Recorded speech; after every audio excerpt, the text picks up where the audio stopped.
Arsenal win 3-0. Close to my score prediction of 4-0. Coventry fans were ripping me, but I think my prediction was justified today by the Arsenal performance. But you know what? There were some things, some people were missing today. And I've got a feeling that I could see something brewing behind the scenes. But if you're new here, make sure you like, comment, share, and subscribe. Gunners and Giggles podcast every single Monday. BTL podcast, Monday 10 p.m. And post-match analysis, reactions, and watch-alongs are now here every single week because the Premier League has started. A huge statement win as Premier League champions, Community Shield champions, 3-0.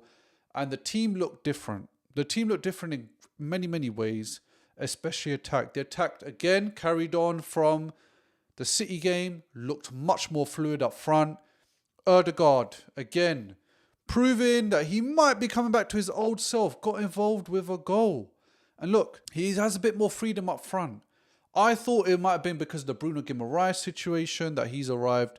But no, I think he's had the instruction that stay up top and allow Declan Rice to probably sit deeper. Speaking of Bruno Guimaraes, it's unfortunate that we've had the news that he's had a little pull in his hamstring. Well, I'll say little, but it's a grade 2 hamstring tear from what I've read online, and it could prove for him to be out for 6 weeks. Now, 6 weeks is a long time, of course, especially a new signing that you want to see so bad. How he'll play alongside Rice or in Rice's place. Didn't feature today, so that was a bit of a bummer. Before I go into any of the absentees, I just want to talk about Zolis. For me, Zolis was man of the match. This guy, I'm telling you something, we have a gem on our hands. I know Jeremy Carragher was saying it, and I agree with him. What he said was, Zolis is the type of player which a team like Brighton or a smaller club like Brentford or, even a Newcastle would buy. And he'll become such a great player that he'll go for extensive amounts of money. But what Arsenal have done is they've identified this player already. And look, we saw today, we saw in the Man City game, he's already working well the system. The chemistry is there. And he wants to get involved with the assists or the goals. The cross he gave in for Saka's goal, I mean, yes, it was parried away by the keeper and Saka tucked it away. But I mean, look, we wasn't getting that last year. We had to really work hard on the left side anyway to get some sort of assist or to get some sort of goal involvement. The first goal for Kai Havertz, again, Zolis applying pressure, forced a mistake at a defender. Calafiori, another player who played well last game and played really well this game, found Havertz. Havertz then tucks it away. Havertz shows up in big moments, in big games. Obviously, Coventry, no disrespect, it's not a big team, your newly promoted side. But when I mean big team, I'm talking about the big six, the top six in the Premier League. But look, Kai Havertz is the reason why Gyökeres is on the bench. Kai Havertz is proven again. He is the right man. I was quite surprised not to see Gyökeres play today. It was his former team. If he came on and scored, like I said before, I don't know what type of reception you'll get from Coventry fans if he scored. But yeah, he didn't feature today. But with the absence of Bruno Guimaraes, we saw the likes of Zubimendi, we saw the likes of Mikel Merino, Eza, we saw Capier come on. These are substitutions that were featuring quite a lot last year as well. And they're still proving to be a pivotal part in the campaign this year. Now, there is one player that was not involved. And that player is Martinelli. Martinelli, again, absent from the squad. Something is happening behind the scenes. I don't know what it is. We know that he's been linked away with a move. Al Hilal have looked at Martinelli as one of their targets.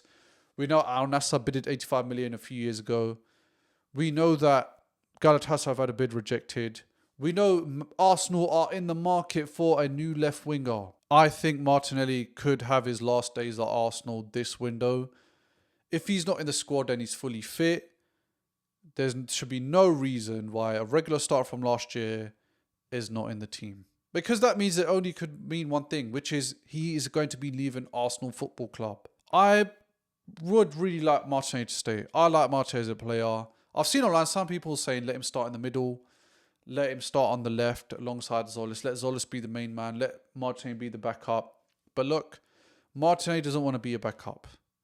Martinelli, he loves Arsenal. He loves playing for the badge. He loves Mikel Arteta. We love him as fans. And that's why it's a shame that he's going and he can't reach the heights he did in that 22-23 season. I mean, that season for Martinelli, Saka, Ødegaard, the best I've seen from those three. We can all agree. With Arteta, I think he's kind of identifying that Martinelli isn't the go-to left winger right now. And because I think of the bids, they want to keep him healthy in case a bid comes which will likely meet their transfer valuation. And then they'll obviously accept it and then he might be on his way out. We did see the likes of Ezri Konsa join in. You know, the little stadium presentation didn't obviously feature. But it's interesting because he's going to be playing Aston Villa, who is obviously, you know, a club he just left. So the first game is Aston Villa. Couldn't write it, couldn't time it any better. But yeah, it is what it is. But it's nice to see him in the stands. I want to give a big shout out to Coventry fans as well. Coventry travelled a long way. And look, even though the team were losing 3-0, they will stay till the end supporting their team. Not many fans will do that, especially when you're getting waxed 3-0. But look, they stayed and they made sure that they showed their team support. And that's something you have to respect. Whether you're an Arsenal fan, whether you're a Coventry fan, supporting your team till the end. Not many fans will do it, but they were there doing it. But yes, Arsenal have Aston Villa next. Arsenal started their campaign with great fluid football, showing that the signing that they made, Zolis, is the right signing, fits the system well. There could be some new fireworks on the way. I mean, not new. There could be some fireworks on the way with transfers, some outgoing, some incomings. You know, there's a lot of players that are still on the transfer list. Fabio Vieira, Reece Nelson, Gabby Jesus, Martinelli now. You know, there could be a big shake-up when it comes to incomings and outgoings. But yes, if you're new here, make sure you like, comment, share, subscribe. Thank you so much for watching. Appreciate you all. And I'll see you in the next one.